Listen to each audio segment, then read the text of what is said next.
اللہ نے فرمایا کہ لقد خلقنا الانسان فی کبد، ہم نے انسانوں کو مشقت میں، محنت اور مصائب و مشکلات کے ساتھ پیدا کیا ہے۔ ایسا نہیں کہ زندگی میں ہمیشہ ہنسی ہے، زندگی میں ہمیشہ خوشی ہے، ایسا نہیں ہے، بلکہ خوشی کے ساتھ کبھی انسان غم میں بھی ہو سکتا ہے۔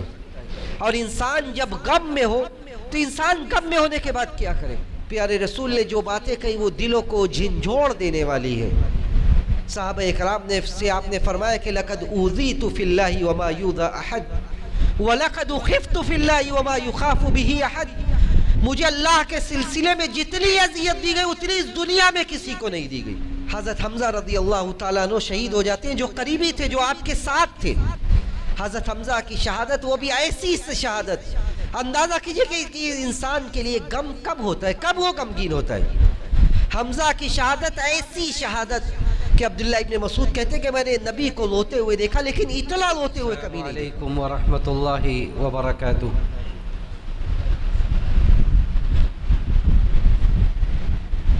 ان الحمد للہ نحمده ونستعینه ونستغفره ونعوذ باللہ من شرور انفسنا وسیئات اعمالنا، من يهده الله فلا مضل له ومن يضلله فلا هادي له، وأشهد أن لا إله إلا الله وحده لا شريك له، وأشهد أن محمدا عبده ورسوله. يا أيها الذين آمنوا اتقوا الله حق تقاته ولا تموتن إلا وأنتم مسلمون. يا أيها الناس اتقوا ربكم الذي خلقكم من نفس واحدة وخلق منها زوجها وبث منهما رجالا كثيرا ونساء، واتقوا الله الذي تساءلون به والأرحام إن الله كان عليكم رقيبا. يا أيها الذين آمنوا اتقوا الله وقولوا قولا سديدا يصلح لكم أعمالكم ويغفر لكم ذنوبكم، ومن يطع الله ورسوله فقد فاز فوزا عظيما. أما بعد فإن خير الحديث كتاب الله، وخير الهدي هدي محمد صلى الله عليه وسلم، وشر الأمور محدثاتها، وكل محدثة بدعة، وكل بدعة ضلالة، وكل ضلالة في النار. محترم علماء اکرام، معزز حاضرین، پردہ نشین ماؤں اور بہنوں،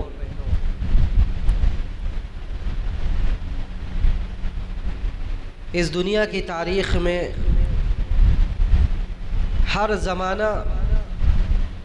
اپنے ماقبل یا اپنے مابعث سے کچھ وجوہات کی بنا پر منفرد اور ممتاز ہوا کرتا ہے۔ ہر زمانہ اور ہر ایرا کی کچھ خصوصیات ہوا کرتی ہیں، جن خصوصیات کی بنیاد پر وہ زمانہ پہچان میں آتا ہے، یا جن باتوں کی وجہ سے اس زمانے کا بعد میں تذکرہ کیا جاتا ہے کہ اس وقت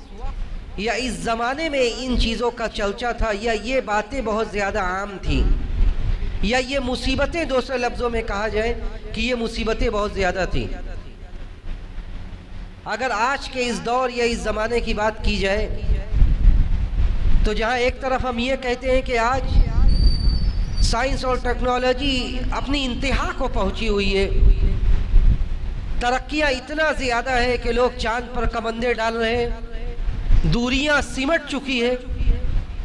بہت ساری صعوبات، بہت ساری مصائب و مشکلات اب بڑی آسان محسوس ہونے لگی ہے۔ آج سے ماہ قبل جن بعض چیزوں کو، بعض کاموں کو بڑا مشکل سمجھا جاتا تھا، آج وہ کام بڑے آسان ہیں۔ ان ساری مثبت پہلوؤں کے ساتھ ساتھ، ان ساری ترقیوں کے ساتھ ساتھ، جب مادیت کے اس چکا چوند سے ہم باہر آتے ہیں اور اپنے سماج و سوسائٹی میں اپنے گرد و پیش پر نظر ڈالتے ہیں تو ہم یہ کہنے پر مجبور ہوتے ہیں کہ بہت ساری ترقیاں ہو چکی ہیں، سائنس اور ٹیکنالوجی بہت آگے بڑھ چکی ہے، لوگ ماقبل کے بہت سارے مصائب و مشکلات کو آسانیوں میں تبدیل کر چکے ہیں، لیکن اس کے باوجود اسی سماج میں جینے والے بہت سارے ایسے بھی لوگ ہیں جن کی بہت ساری ایسی آرزویں ہیں، بہت ساری ایسی تمنائیں ہیں جو دم توڑ رہی ہیں، بہت ساری ایسی خواہشات ہیں جو خواہشات پوری نہیں ہو رہی ہیں، بہت ساری ایسی چاہتیں ہیں جو چاہتیں مکمل نہیں ہو رہی ہیں، جس کی وجہ سے بہت سارے انسان ہمارے گرد و پیش میں، ہمارے سماج اور سوسائٹی میں ہم و غم کے شکار ہیں، وہ پریشانی کے شکار ہیں، وہ ڈپریشن اور تناؤ میں ہے، اس لیے کہ جب انسان ایک طرف ترقیاں دیکھ رہا ہے، ایک طرف ایسی ترقیاں دیکھ رہا ہے جو اس کے وہم و گمان سے باہر تھی، دوسری طرف جب وہ اپنے حقیقی زندگی میں جھانکتا ہے، جب وہ اپنے اندر دیکھتا ہے تو دیکھتا ہے کہ ہم اسی سماج کا حصہ ہونے کے باوجود بہت ساری ایسی چاہتے ہیں، بہت ساری ایسی جو آرزویں ہمارے زندگی کی دم توڑ رہی ہیں، جو آرزویں مکمل نہیں ہو رہی ہے، جس کی وجہ سے وہ ڈپریشن میں، تناؤ میں، ذہنی الجھنوں میں، اضطراب میں ہے، اور اس اضطراب کی وجہ سے بسا اوقات وہ بہت سارے ایسے کام کر جاتا ہے جو کام اللہ اور اس کے رسول کے نظر میں مبغوض ہے، جو کام یا جو باتیں اللہ اور اس کے رسول نے جن کاموں سے اور جن باتوں سے منع کیا تھا۔ اس لیے مختصر وقت میں اسی سوال کا جواب جاننے کی کوشش کرتے ہیں کہ یہ ہم و غم، یہ بے چینی، یہ اضطراب، اس کیفیت میں اگر کوئی بندہ چلا جائے تو اس کا علاج کیا ہے؟ اس کے دنیاوی علاج ہے اور اس کے لیے کاؤنسلنگ ہے، اس کے لیے بہت ساری باتیں ہیں، بہت سارے اس کے اسپیشلسٹ اور متخصص ہیں کہ انسان جو اس طرح کی بے چینی میں ہو تو اس کا علاج کیا جائے۔ لیکن یہاں میرے بیان کرنے کا مقصد یہ ہے، یا میں جن باتوں کو لے کر آپ کے سامنے حاضر ہوں وہ یہ ہے کہ انسان، ایک مسلمان اگر ان کیفیت کا سے دو چار ہو جائے تو وہ اس کا علاج کیسے کرے؟ دیکھیے، بات کو آگے بڑھانے سے پہلے ایک مسلمان ہونے کی حیثیت سے ہمارا اس بات پر عقیدہ اور ایمان ہونا چاہیے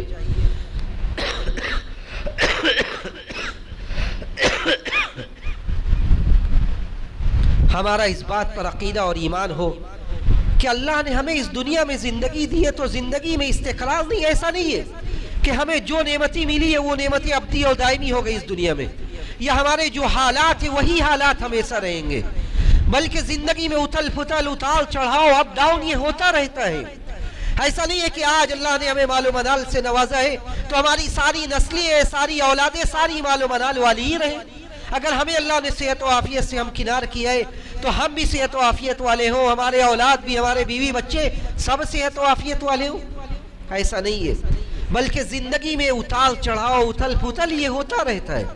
اللہ نے فرمایا کہ لَقَدْ خَلَقْنَا الْإِنسَانَ فِي كَبَدٍ، ہم نے انسانوں کو مشقت میں، محنت اور مصائب و مشکلات کے ساتھ پیدا کیا ہے۔ ایسا نہیں کہ زندگی میں ہمیشہ ہنسی ہے، زندگی میں ہمیشہ خوشی ہے، ایسا نہیں ہے، بلکہ خوشی کے ساتھ کبھی انسان غم میں بھی ہو سکتا ہے، اور انسان جب غم میں ہو تو انسان غم میں ہونے کے بعد کیا کرے؟ اس لیے کہ غم بسا اوقات انسان کے اوپر اس طرح حاوی ہوتا ہے کہ اس کا دین و ایمان تک ختم ہو جاتا ہے، دین و ایمان تک ختم ہو جاتا ہے، وہ ایسی نازیبہ حرکات کرتا ہے، ایسی باتیں کرتا ہے جن باتوں کی وجہ سے بسا اوقات اس کے دین و ایمان پر بھی حرف آنے لگتا ہے، آنچ آ جاتی ہے۔ انبیاء علیہ السلام کی زندگی یہ سب سے بڑی اسوہ اور سب سے بڑی آئیڈیل ہے ہمارے لیے۔ اگر ہم انبیاء علیہ السلام کی زندگی میں دیکھیں تو ہمیں طرح طرح کے مصائب و مشکلات ملیں گے،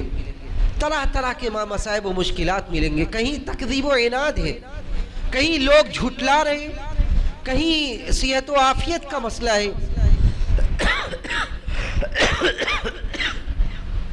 معذرت چاہتا ہوں، صحت کی وجہ سے بار بار تسلسل ٹوٹ رہا ہے،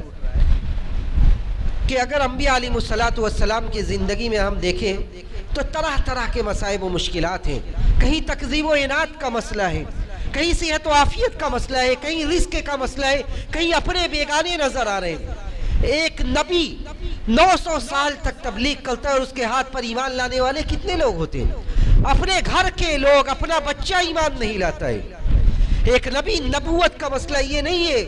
کہ نبی بننے کے بعد طرح طرح کے آزمائشیں نہیں آئے گی اور انسان آزمائشوں سے چھوٹ جائے گا۔ حضرت ایوب علیہ السلام نبی تھے۔ حضرت ایوب علیہ السلام کے ساتھ کیا ہوتا ہے؟ 1-2 سال نہیں بلکہ مسلسل، اگرچہ یہ مستند روایت میں نہیں ہے لیکن آیات کا سیاق و سباق یہ کہتا ہے کہ ایک لمبی مدت ایسی تھی جب وہ صحت کے مسئلے میں پریشان تھے۔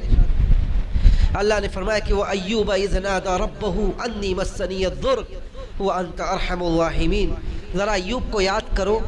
ہم پڑھتے ہیں جب ہمارے اوپر ہم و غم آتا ہے، پریشانی آتی ہے تو ہم بے چین ہو جاتے ہیں اور ہم ساری تعلیمات بھول جاتے ہیں۔ ایوب کو یاد کرو، اذ نادى ربه، کہتے ہیں 1-2 سال نہیں، 10 سال نہیں بلکہ 18 سال تک، 18 سال تک بیچارے صحت و عافیت سے پریشان رہے۔ ان کے زندگی میں ان کے جسم کا کوئی حصہ ایسا نہیں بچا تھا جس حصے میں کوئی بیماری نہ لگی ہو۔ اپنے بیگانے ہو گئے، پرائے ہو گئے، سب چھوڑ کر چلے گئے۔ کہتے ہیں ایک بیوی تھی جو ان کا ساتھ دیتی تھی، ایک بیوی تھی جو بالمعنی شریکہ حیات تھی، وہی ان کے ساتھ رہتی تھی، باقی سب چھوڑ کر چلے گئے تھے۔ کہتے ہیں اس کے بعد بھی نا امید نہیں ہوتے ہیں، اس کے بعد بھی نا امید نہیں ہوتے، ہاتھ اٹھاتے ہو، کہتے ہیں وہ ایوب اذ نادى ربه انی مسنی الضر وانت ارحم الراحمین، کہ ذرا ایوب کو یاد کرو جب انہیں مصیبت پہنچتی ہے تو اللہ کے سامنے ہاتھ اٹھاتے ہو، کہتے ہیں کہ انی مسنی الضر، کہ اللہ مجھے مصیبت پہنچی ہے۔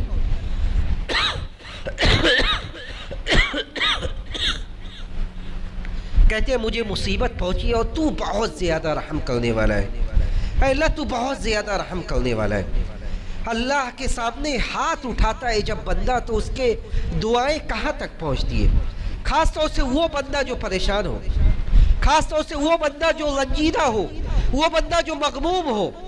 اس کی دعا کہاں تک پہنچتی ہے؟ کہتے فاستجبنا له فکشفنا ما به من ضر، کہتے ہم نے ان کی دعا کو، ان کی پکار کو سن لیا اور قبول کیا، جو ان کی فریاد تھی اس فریاد کو ہم نے قبول کیا۔ فَكَشَفْنَا مَا بِهِ مِن ضُرٍ وَآتَيْنَاهُ أَهْلَهُ وَمِثْلَهُمْ مَعَهُمْ رَحْمَةً مِّنْ عِنْدِنَا وَذِكْرَى لِلْعَابِدِينَ، ہم نے جو کچھ لیا تھا، جو اولاد، جو کچھ بھی لے لیا تھا، سب ہم نے لوٹایا اور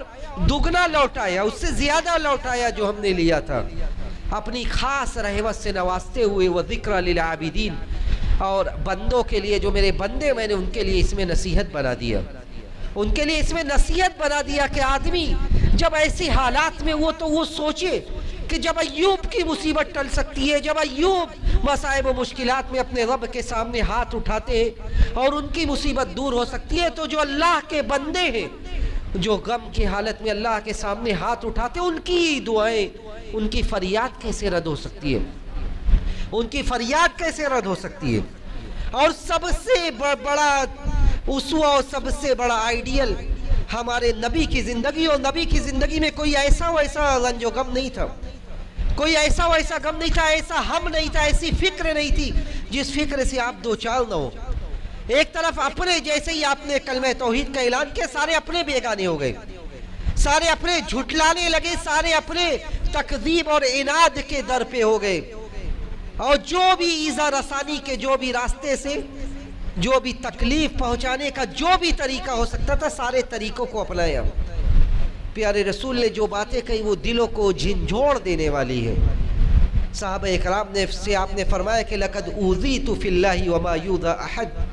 وَلَقَدْ خِفْتُ فِي اللَّهِ وَمَا يُخَافُ بِهِ أَحَدٌ، مجھے اللہ کے سلسلے میں جتنی اذیت دی گئی اتنی اس دنیا میں کسی کو نہیں دی گئی۔ مجھے اللہ کے سلسلے میں، اللہ کے راستے میں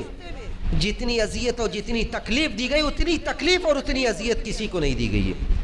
اور مجھے اللہ کے سلسلے میں جتنا خوف میں مبتلا کیا گیا، اتنا خوف میں مبتلا کسی کو نہیں کیا گیا ہے۔ اس کے بعد کہتے ہیں کہ وَلَقَدْ أَتَتْ عَلَيَّ 30 مِنْ يَوْمٍ وَلَيْلَةٍ وَمَا لِي وَلِبِلَالٍ مَا يَأْكُلُهُ ذُو كَبِدٍ، ایسے بھی وقت آئے کہ 30 دن صرف نہیں بلکہ 30 دن اور راتیں ایسی گزری کہ مَا لِي وَلِبِلَالٍ طَعَامٌ يَأْكُلُهُ ذُو كَبِدٍ، کہ میرے لیے اور بلال کے لیے اتنا کھانا نہیں تھا، ایسا کھانا نہیں تھا جو ایک جاندار کھا سکتا، میرے لیے اور بلال کے لیے وہ نہیں تھا جو ایک بندہ، ایک انسان جسے کھاتا، الا ما وارا ابت بلال، سوا اتنا جو بلال کے بغل میں چھپ جائے، یعنی 2 آدمی کے لیے اتنا کھانا تھا جو بلال اپنے بغل میں چھپا لے۔ امام ترمذی جہاں پر اس حدیث کو ذکر کرتے ہیں وہیں پہ وہ کہتے ہیں کہ یہ اس حدیث میں اللہ کے رسول صلی اللہ علیہ وسلم اس وقت کا تذکرہ کر رہے جب آپ مکہ سے پریشان ہو کر آپ نکلے تھے اور آپ کے پاس اتنا اناج نہیں تھا، اتنا اناج نہیں تھا کہ جس اناج سے آپ اور بلال جب آپ طائف کا رخ کر کے طائف کی طرف آپ نکلے تھے تو اتنا نہیں تھا کہ آپ اور بلال کھا کر اپنا پیٹ بھر سکے، آسودہ ہو سکے۔ کہتے کہ مالی ولی بلال یاکلہ ذو کبد، میرے اور بلال کے لیے اتنا کھانا نہیں تھا جس کھانے سے ہم پیٹ بھر سکے۔ اور ایسی کیفیت 30 دن تک ہوتی تھی، 30 دن تک ایسی کیفیت تھی کہ جو میں اور بلال جس سے پیٹ بھرتے اتنا کھانا نہیں تھا۔ اس کے علاوہ اور بھی بہت سارے جس قریبی لوگ تھے، ایک تو مصیبت یہ تھی کہ کوئی آپ سے قریب نہیں ہوتا تھا، آپ کے گھر والے، پھر جو قریبی تھے، حضرت حمزہ رضی اللہ تعالیٰ عنہ شہید ہو جاتے ہیں، جو قریبی تھے جو آپ کے ساتھ تھے، حضرت حمزہ کی شہادت وہ بھی ایسی شہادت، اندازہ کیجئے کہ انسان کے لیے غم کب ہوتا ہے، کب وہ غمگین ہوتا ہے۔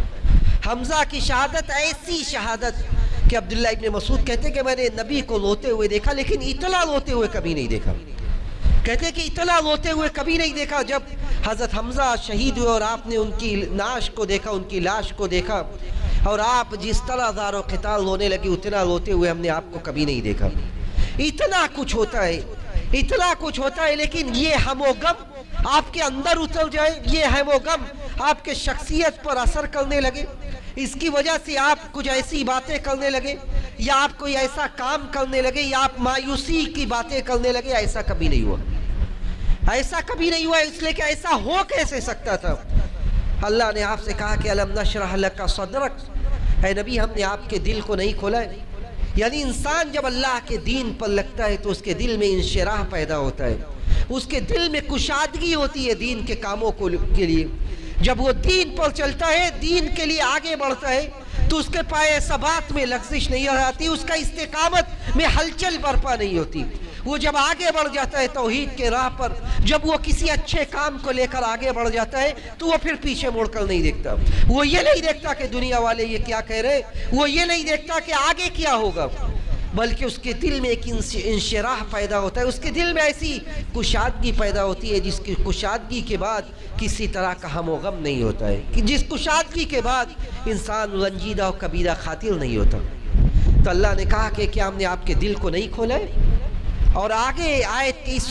چھوٹی سی سورت اس کے آخر میں نتیجہ بتلایا گیا، نتیجہ بتلایا گیا کہ انسان کیا کرے تو یہ رنج و غم سے وہ باہر نکلے۔ اللہ نے کہا کہ فَإِذَا فَرَغْتَ فَانْصَبْ وَإِلَىٰ رَبِّكَ فَارْغَب، جب فارغ رہے انسان تو محنت کرے۔ کن چیزوں میں محنت کرے؟ آج ہم نے یہ سمجھ لیا ہے کہ ہمارا جسم یہ مشین ہے، جس طرح مشین 24 گھنٹہ چلتی ہے، رات کا ورکر الگ ہوتا ہے، دن کا الگ ہوتا ہے، اور دن رات چلتی ہے، وہ اس لیے کہ کہیں ایسا نہ ہو کہ مشین لگانے کے بعد خسارہ ہاتھ آ جائے۔ ویسے ہی ہم نے اپنے جسم کو سمجھ لیا ہے کہ دنوں رات ہم کام میں لگے ہوئے، دنوں رات اس جسم سے ہم دنیا کے کام لے رہے ہیں، لیکن ہم یہ نہیں سوچتے کہ ابھی یہ جسم کا پرزہ جب ڈھیلا ہونا شروع ہوگا، جیسے ہی ہمارا جسم 40 کے پار پہنچے گا اور جسم کے اعضاء ڈھیلے ہونے شروع ہو جائیں گے، اس کے بعد یہ مشین اگر ہے تو یہ مشین دھیرے دھیرے اپنے خراب ہونے کے قریب پہنچنے لگے گی، اس کے بعد کیا ہوگا؟ یہ مشین نہیں۔ اللہ نے کہا فَإِذَا فَرَغْتَ فَانْصَبْ وَإِلَىٰ رَبِّكَ فَارْغَب، جب فارغ رہو تو محنت کرو اللہ کے کام میں،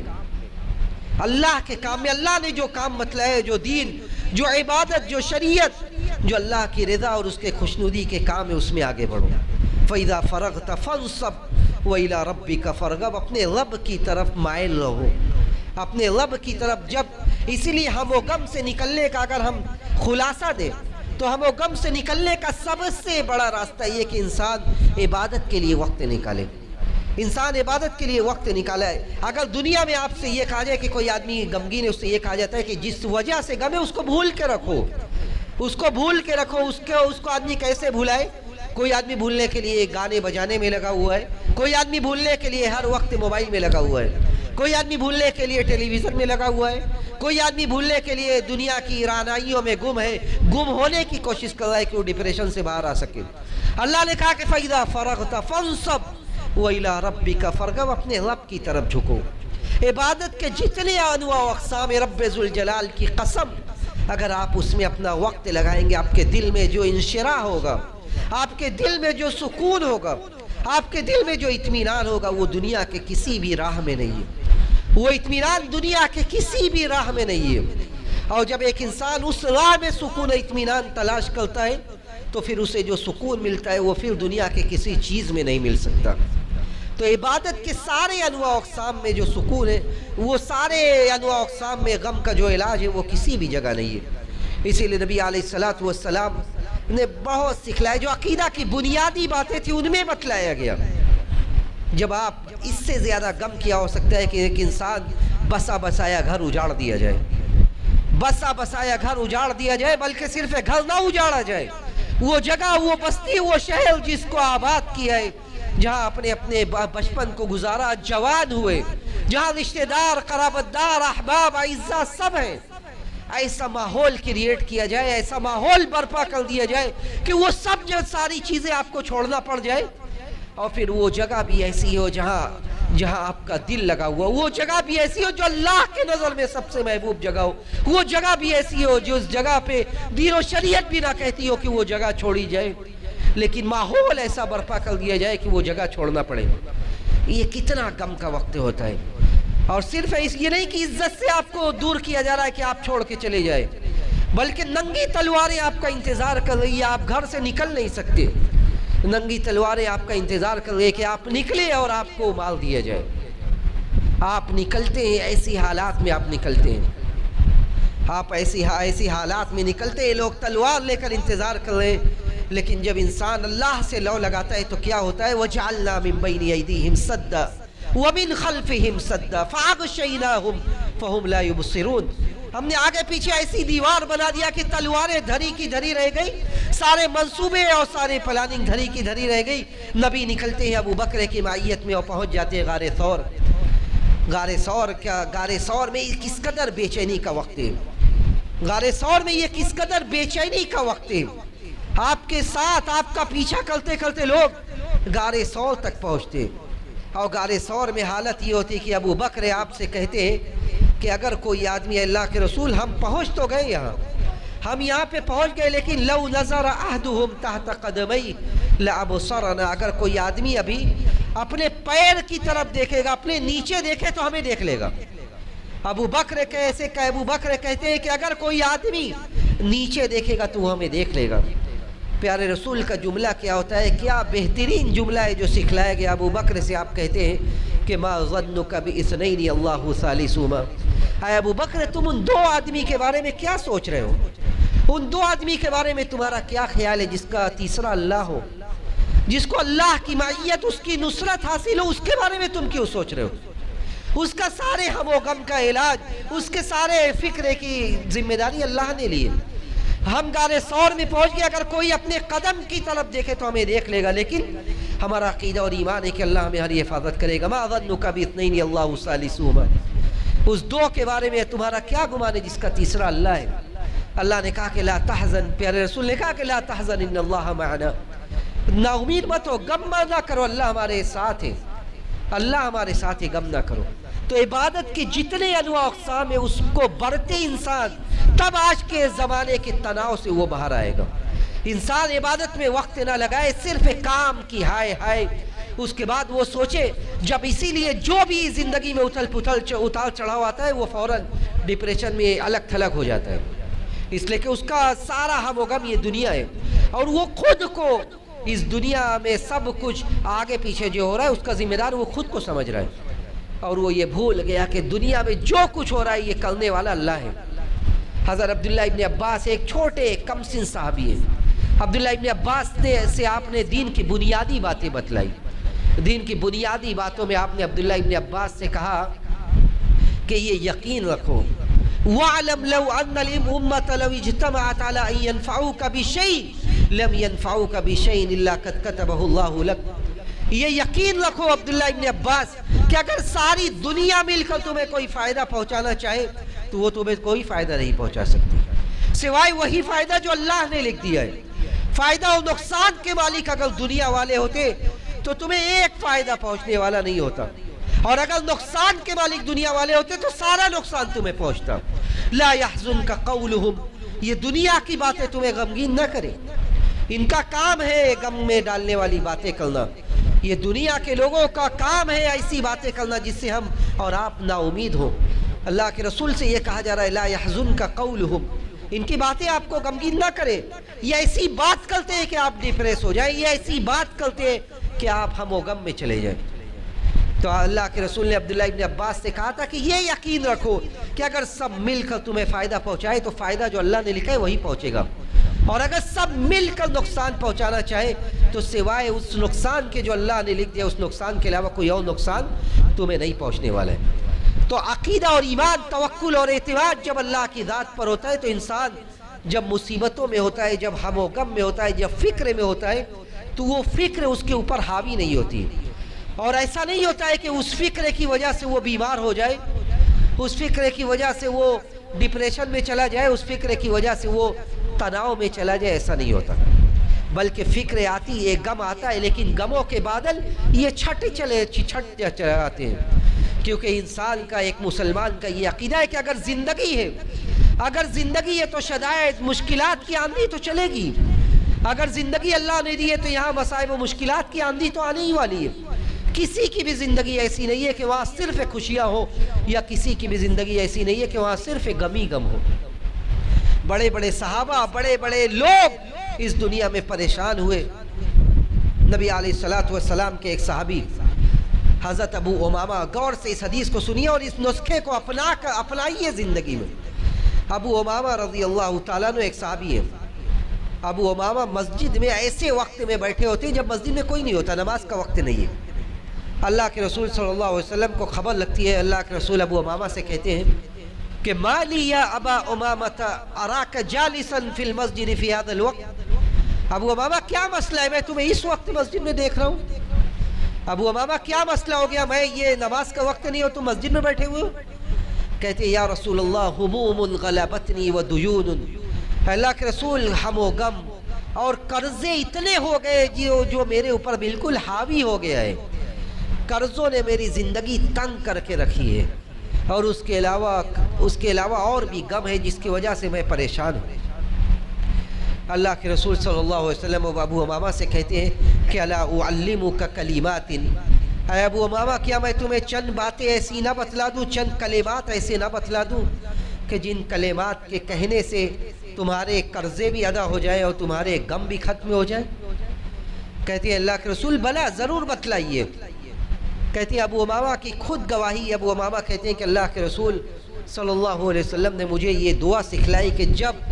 بندہ صبح کرے اور شام کرے تو وہ یہ دعا پڑھے, اللہم انی اعوذ بک من الہم والحزن واعوذ بک من العجز والکسل واعوذ بک من الجبن والبخل واعوذ بک من ضلع الدین وغلبۃ الرجال. صبح و شام بندہ یہ دعا کرے کہ اللہ میں ہم و غم سے, ہر طرح کے غم سے تیری پناہ چاہتا ہوں, ہر طرح کے رنج و غم سے اللہ میں تیری پناہ چاہتا ہوں. اللہم انی اعوذ بک من الہم والحزن واعوذ بک من العجز والکسل, اے اللہ میں عاجزی سے, سستی سے تیری پناہ چاہتا ہوں. واعوذ بک من الجبن والبخل, جبن سے یعنی انسان کے اندر جو بھی ایسی کیفیت ہے ان سارے کیفیتوں سے پناہ مانگنے کا حکم دیا گیا. لوگوں کے تسلط اور غلبے سے پناہ مانگنے کا حکم دیا گیا. کہتے ہیں کہ ابو امامہ کو یہ دعا سکھلائی گئی. ابو امامہ کہتے ہیں کہ اللہ کے رسول نے جب یہ دعا سکھلائی تو صحابی سے بیان کرتے کہ میں نے جب یہ دعا پڑھنا شروع کیا تو ایک وقت ایسا آیا کہ جو بھی ہم و غم تھا میرا, جو بھی میرے قرضے تھے, سارے قرضے بھی ادا ہو گئے, اور سارے جو قرضوں کے علاوہ جو دوسرے غم تھے وہ بھی ختم ہو گئے. جو غم کے پہاڑ تھے وہ غم کے پہاڑ ختم ہو گئے.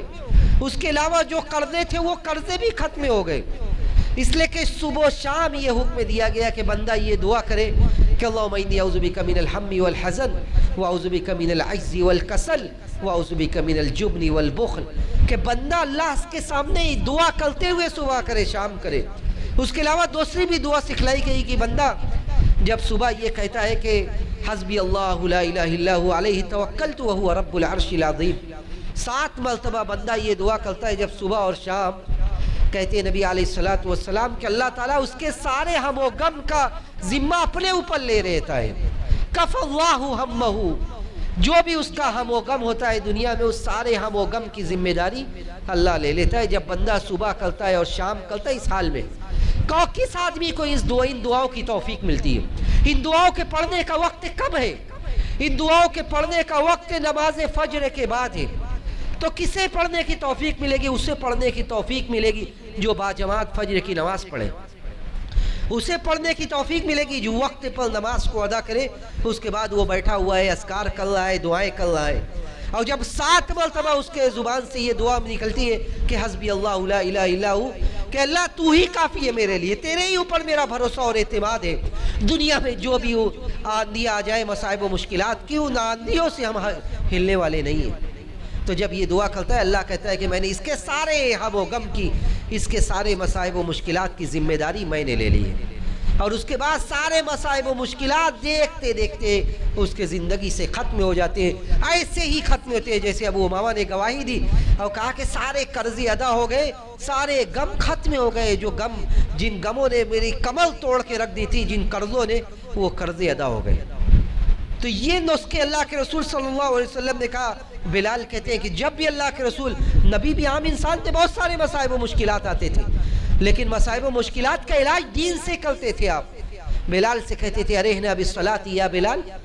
بلال مصیبت ہے، نماز پڑھا جائے، نماز سے راحت ملے گی۔ ارحنا یا بلال بالصلاۃ، اذان کو نماز پڑھا جائے گا، اس کے بعد آدمی کو سکون ملے گا۔ یہ نہیں کہ نماز کے کو چھوڑ کر آدمی دوسرے چیزوں سے اپنا ہم و غم دور کرنے کا، اپنی فکر کا علاج کی کوشش کرے، تو اس کے بعد علاج نہیں ہونے والا ہے، بلکہ وہی ہونے والا ہے جو آج دنیا میں ہو رہا ہے۔ 2022 کی ایک رپورٹ کے مطابق اپنے ملک عزیز میں، اس ملک کے اندر کم و بیش 500 لوگ روزانہ سوسائڈ کر رہے ہیں، بلکہ ہندوستان کی بات نہیں، بلکہ وہ ممالک جو دنیا میں ترقی یافتہ ممالک ہیں، جن کے پاس سب کچھ ہے۔ اگر آپ نیٹ پر دیکھیں گے تو ان کے یہاں انفرادی اور اجتماعی سطح پر جو بھی ترقی کے جو بھی معیار ہیں، ان سارے معیار پر وہ کھرے اترے، اس کے باوجود حالت یہ ہے کہ وہ زبردست قسم سے وہ لوگ ڈپریشن اور تناؤ اور رنج و غم میں مبتلا ہیں۔ سب کچھ ہے، اس کے باوجود بھی سکون نہیں ہے۔ جو یہ ساری باتیں یہ چیخ کر یہ کہہ رہے ہیں کہ سکون کے لیے، راحت کے لیے پیسے سے بڑی کوئی چیز ہے۔ سکون اور اطمینان کے لیے پیسہ ضروری نہیں ہے، بلکہ اس سے بھی زیادہ کچھ ہے۔ پیسہ ہونے کے باوجود جب گھر پہنچتے ہیں سکون نہیں ہے۔ کتنے ایسے کاروباری ہیں جو حرام کام کر رہے ہیں، اس کے بعد جب گھر پہنچ رہے ہیں تو سکون سے انہیں نیند نہیں آ رہی ہے، سکون سے انہیں نیند نہیں آ رہی، اس لیے کہ دن کے 24 گھنٹے کا اگر وہ حساب کریں تو ان 24 گھنٹے میں اللہ کے دین کے لیے، اللہ کی عبادت کے لیے کتنے وقت ہیں، کتنا وقت نکل رہا ہے دین کے لیے۔ فجر کی جماعت جا رہی ہے، فجر کی نمازیں جا رہی ہیں، فجر کی کیا، دن کی نمازیں جا رہی ہیں، اس لیے کہ وقت ہی نہیں ہے۔ ہم و غم کا علاج اللہ کی عبادت میں توکل اور اعتماد کے ساتھ اللہ کی عبادتوں کو انجام دینا۔ اس کے علاوہ جو بھی ذکر و اذکار ہے، نبی علیہ السلام پر درود و سلام ہے، یہ بھی ذکر اور اس کے ساتھ ہم و غم کا علاج بھی ہے۔ ابی ابن کعب سے اللہ کے رسول نے کہا تھا، جب انہوں نے کہا کہ میں دعا کروں تو کتنا آپ کے اوپر، اس دعا کے اندر کتنا درود و سلام بھیجوں؟ ایک دعا کا چوتھائی، یعنی آدمی جب دعا کے لیے ہاتھ اٹھائے تو ایک دعا کو 4 حصوں میں ڈیوائیڈ کر کے کیا 1/4 وہ صرف درود و سلام پڑھتا رہے؟ اللہ کے رسول نے کہا اچھا ہے، ماشاءاللہ، لو شئت زدت، اچھا یہ چوتھائی بھی کرو تو اچھا ہے، لیکن اور زیادہ کر لو، چاہو تو اور زیادہ کرو۔ کہا کہ تب آدھا کر لیتے ہیں، یعنی 10 منٹ دعا کرے تو 5 منٹ آدمی صرف درود و سلام پڑھتا رہے۔ پھر کہا کہ میں اس سے بھی زیادہ کروں؟ اللہ کے رسول نے کہا زیادہ کرو اور اچھا ہے۔ کہتے ہیں اس کے بعد کہ میں پوری دعا میں صرف درود و سلام ہی پڑھتا رہوں گا۔ اس دعا کو، اس حدیث کو اگرچہ بعض لوگوں نے ضعیف کہا ہے، لیکن بعض لوگوں نے قابل حجت بھی قرار دیا ہے۔ تو ابی بن کعب سے آپ نے آخر میں کہا کہ اگر تم اس طرح دعا کرو گے تو تمہارے سارے ہم و غم ختم ہو جائیں گے۔ آج ہم نے درود و سلام کا معیار دوسرے قوموں کو بنا دیا کہ درود و سلام کے ٹھیکیدار وہی ہیں، اور ہمارا پورا دن گزر جاتا ہے درود و سلام کے الفاظ ہمارے زبان سے کتنے نکلتے ہیں، جبکہ ہم یہ حدیث بھول گئے کہ اللہ کے رسول نے یہ بھی تو کہا تھا کہ جو آدمی صبح و شام 10 مرتبہ درود و سلام میرے اوپر بھیجے حلت لہو شفاعتی یوم القیامہ۔